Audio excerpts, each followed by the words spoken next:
it's the time of the year again. The exam period. The mugging season.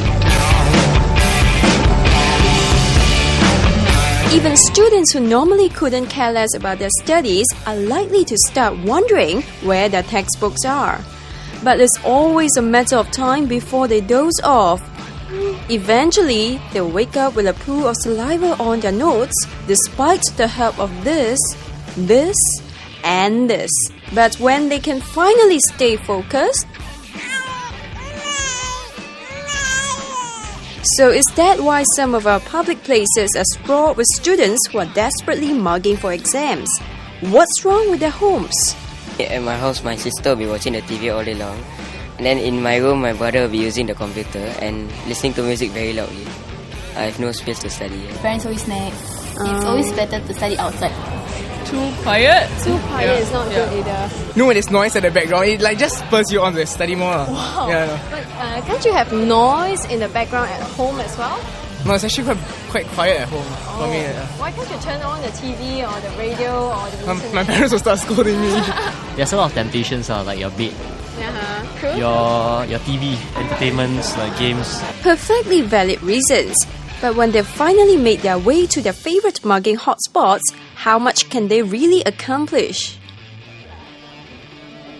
A Straits Times reader recently wrote about her frustration with students who hog public places at Changi Airport for their revision. Her main grouses? First, students were taking up seats without patronizing the dining outlets.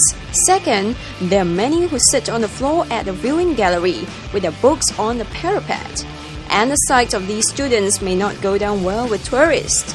The reader's concern was also echoed by some other Singaporeans. Might be a bit unsightly, I suppose. If tourists see them, they might not, paint a good picture of the country. Not really hurt the country's image, but may portray the image of Singapore students or younger generations being very studious or maybe in a way exam stress. Image aside, most importantly, they do not want students to inconvenience travellers who need a place to dine and rest. Racer TV visited Changi Airport to find out if students are in the way of travellers. Well, most of them are well behaved. Although it's a weekday afternoon, there are still at least 30 groups of them studying at various dining outlets and a viewing gallery at Terminal 3. Most of them are junior college students preparing for A-level exam.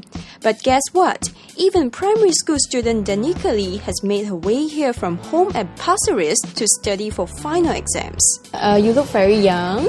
How old are you? 10. 10 years old, and you're doing your revision here. Yeah. Okay, so do your parents have any objections about you studying here? No. No, they are fine with it. Yeah. Did they ask you how come you can't study at home? No. Is it better than home? Yeah. Why? Because the environment is quiet. It's quiet now, even with the music.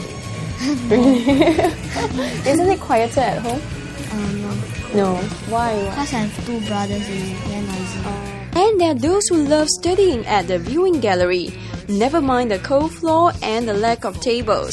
You can study silently, and at times it's quite fun because you can see the planes are landing and all those. How long are you planning to stay here? I normally study 6 to 7 hours. In a stretch? Yeah. Okay, and you can do it here, sitting on the floor? Yeah. We prefer to sit on the floor because, it's much harder to sit on a chair and study. Isn't it cold? I mean, if you have to sit here for hours on the floor. Sometimes we just bring our own jackets. But what do they have to say to those who do not approve of their presence? Some people, they come to study, they spread their books everywhere, and that kind of thing. Obviously, if people do this kind of thing, then obviously people will get irritated. So if we come to public places, we must be disciplined, not to make too much noise, and just keep to a small space so that other people also can enjoy the facilities. Well said. But those who may not want to bear with the cold floor might find this spacious food court at Terminal 3 a more ideal study corner. Now, I paid only $2.50 for this breakfast set at the Terminal 3 food court. I get the nutrition and the caffeine fix that I need. I get a nice table, a comfortable seat. The temperature is great, the lighting is good, and if you're running out of water, you can always fill up at all the water coolers around. And the best thing is, the airport has some of the cleanest and most well-maintained toilets in Singapore.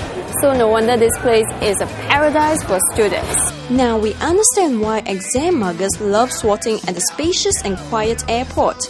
But what about fast food outlets? Can they even focus at all? We'll find out more in the next clip.